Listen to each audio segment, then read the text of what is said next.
এবারের প্রতিরক্ষা চুক্তি শুধু পাকিস্তান ও সৌদি আরবের সম্পর্কের নতুন দিগন্ত উন্মোচন করল না, বরং এটি পুরো উপসাগরীয় অঞ্চলের ভূরাজনীতি ও নিরাপত্তা ভারসাম্যকেও পরিবর্তন করতে পারে।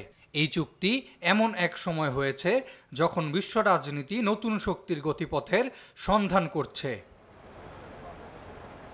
গেল বুধবার রিয়াদে পাকিস্তানের প্রধানমন্ত্রী শাহবাজ শরীফ ও সৌদি যুবরাজ মোহাম্মদ বিন সালমান কৌশলগত পারস্পরিক প্রতিরক্ষা চুক্তি স্বাক্ষর করেন। এর আওতায় নিরাপত্তা সহযোগিতা বাড়ানো এবং যে কোনো আগ্রাসনের বিরুদ্ধে যৌথ প্রতিরোধ ব্যবস্থা গড়ে তোলার অঙ্গীকার করা হয়। পাকিস্তান সৌদি সম্পর্ক দীর্ঘদিনের বন্ধুত্বপূর্ণ হলেও তা মূলত আর্থিক সহায়তার মধ্যে সীমাবদ্ধ ছিল। নতুন এই চুক্তি প্রতিরক্ষা সহযোগিতার ক্ষেত্রে এক মাইলফলক তৈরি করেছে বলে মনে করেন আন্তর্জাতিক সম্পর্ক বিশ্লেষকরা।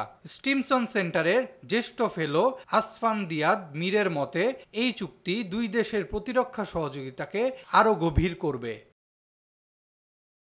বিশেষজ্ঞরা মনে করছেন, পাকিস্তানের পরমাণু শক্তি ও সৌদি আরবের সামরিক সক্ষমতার সংযোগে একটি নতুন কৌশলগত ভারসাম্য গড়ে উঠবে এবং তা গোটা অঞ্চলে প্রতিফলিত হবে।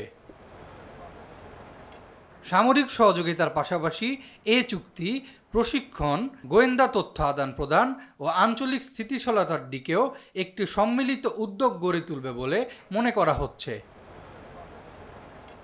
কেউ কেউ মনে করছেন, শুধু দ্বিপাক্ষিক নয় বরং এটি উপসাগরীয় অঞ্চলেও প্রতিরক্ষা মডেলের এক দৃষ্টান্ত স্থাপন করতে পারবে। অন্যদিকে ভারত পাকিস্তান উত্তেজনার প্রেক্ষাপটেও এটি নতুন কৌশলগত জটিলতা তৈরি করতে পারে বলেও ধারণা অনেকের। পাকিস্তানের পরমাণু শক্তি ও সৌদি সামরিক সক্ষমতার যৌথ প্রতিরক্ষা কাঠামো ভারতসহ আঞ্চলিক প্রতিদ্বন্দ্বীদের জন্য নতুন চ্যালেঞ্জ হয়ে দাঁড়াতে পারে বলে আশঙ্কা করছেন বিশ্লেষকরা। আরাফাত ইয়াসার, RTV।